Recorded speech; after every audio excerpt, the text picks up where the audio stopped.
Bună ziua și bine v-am găsit la un nou video. În acest episod o să facem un motor de șinerai de 250 cm3. Așa ni l-a adus clientul, ni l-a adus demontat, s-a apucat să-l demonteze și n-a mai știut ce să-i facă. Problema a fost, s-a rupt o bucată din carter și uitați, l-a prins peste tot prin motor. A rupt pistonul, a prins și între carter și vibrochen, a stricat aproape tot, și ambreiajul și tot. Când am încercat să desfacem volanta, să o scoatem de pe vibrochen, deci nu a ieșit sub nicio formă.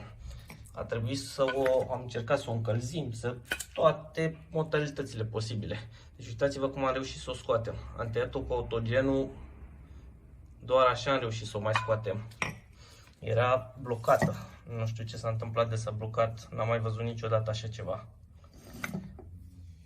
Ok, am comandat piesele noi, volantă nouă, vibrochenul nou.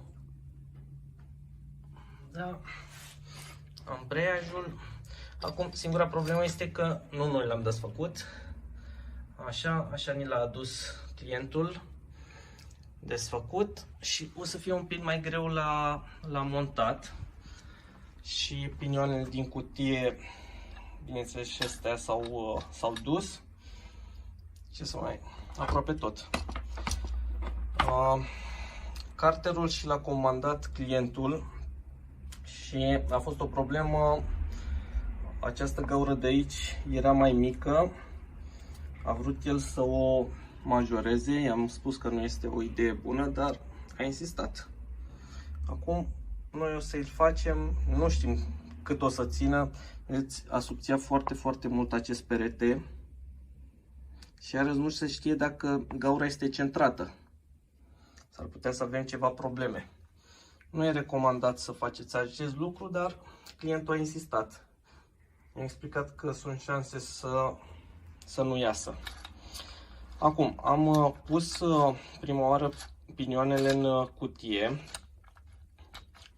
Da, le-am pus, am făcut o garnitură, i-am dat și cu un pic de mastic și o să băgăm vibrochenul. Okay. Acum, înainte să băgăm vibrochenul, ca să fie mai ușor, vedeți, avem pinionul de la axa cu camă. Deci aici este cama care atacă culbutorii și supapele totodată. Ca să ne fie mai ușor când băgăm ambielajul, o să scoatem acest pinion. Astfel nici nu trebuie să ținem cont cum băgăm ambielajul. Punem distribuția apoi la punct. Ok, acum batem ușor din partea cealaltă. Da, să iasă, el are un o-ring. Ușor am scos axul. Așa, și acesta este pinionul. Așa, aceasta este cama. Da. Și acum putem să băgăm mai ușor vibrochenul și nu trebuie să ținem nici cont cum îl băgăm. Ok, punem ușor.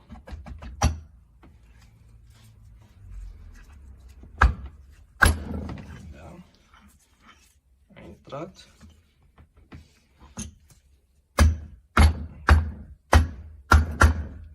Așa. Acum putem să venim și cu partea cealaltă de carter. Mastic este dat, garnitura avem.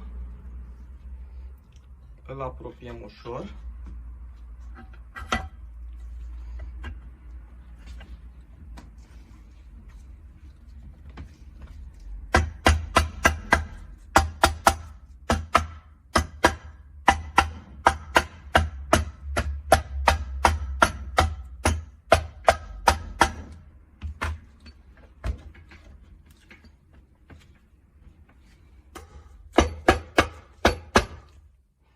S-a apropiat.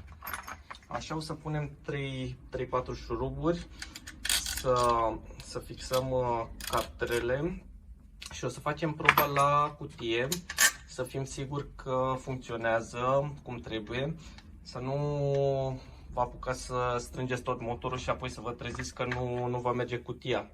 Se întâmplă că dacă uitați să puneți o șaibă sau ceva, în momentul în care îl strângeți să îngrădească și să nu meargă cum trebuie cutia. De aceea e cel mai bine să apropiați 3-4 șuruburi și apoi să faceți o probă.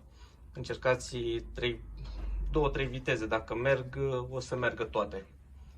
Deci punem șuruburile și apoi testăm cutia. Ok, am apropiat 3 șuruburi. Acum facem proba la cutie. Ok, este a întâia, a doua acum.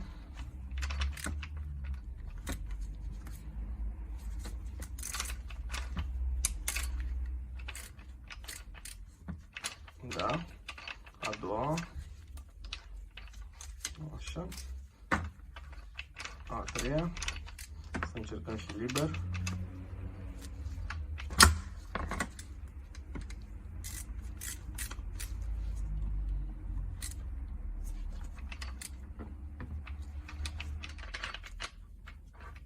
Liber.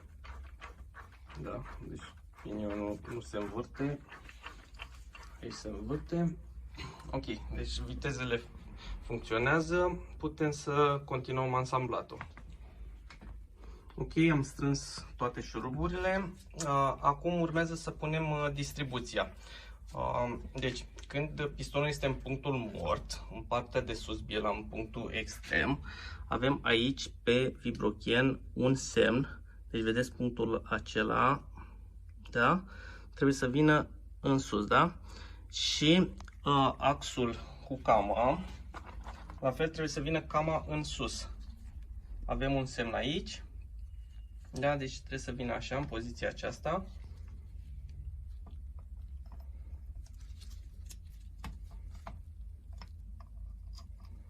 Îl punem ușor la loc.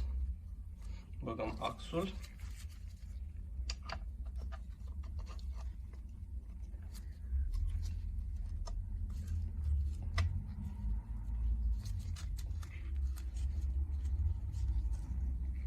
Ok, a intrat. Așa, verificăm să nu se fi deplasat. Da, cama este în sus, biela este în sus. Punctul este ok, nu s-a deplasat. Putem să prindem șurubul de la ax. Okay, venim cu, aici are un arculeț, apoi